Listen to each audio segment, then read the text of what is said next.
Welcome to the Tech Egg. Don't get scrambled. Enjoy the video. In this video, I will explain how to make delicious tonkotsu ramen. First, you'll need to gather all your ingredients, focusing on quality pork bones for the broth. We'll then prepare these bones carefully before beginning the long, slow simmer. This patient cooking process is key to developing the deep, creamy flavor.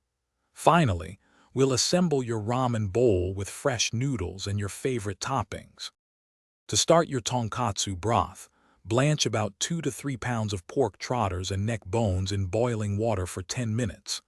This crucial step removes impurities, ensuring a clean-tasting broth.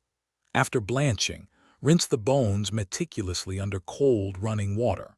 Then, transfer them to a large stock pot, cover with fresh water, and add a few slices of ginger and several cloves of garlic. Once your bones are prepared, bring the pot to a vigorous, rolling boil for about 1 hour. This high heat helps emulsify the fats, creating the signature creamy texture. After this initial boil, reduce the heat to a gentle simmer and continue cooking for 8 to 12 hours, or even longer. Remember to skim any foam or impurities that rise to the surface.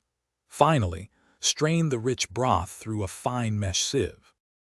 With your tonkotsu broth ready, it's time to assemble your ramen.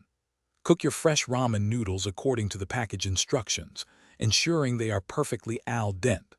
While the noodles cook, slice your prepared chashu pork and arrange other toppings like soft-boiled eggs, scallions, and nori. Gently warm your rich tonkotsu broth. Finally, combine the hot noodles, warm broth, and all your delicious toppings in a large bowl for a perfect meal. Thanks for watching. Consider subscribing if I helped unscramble your problems.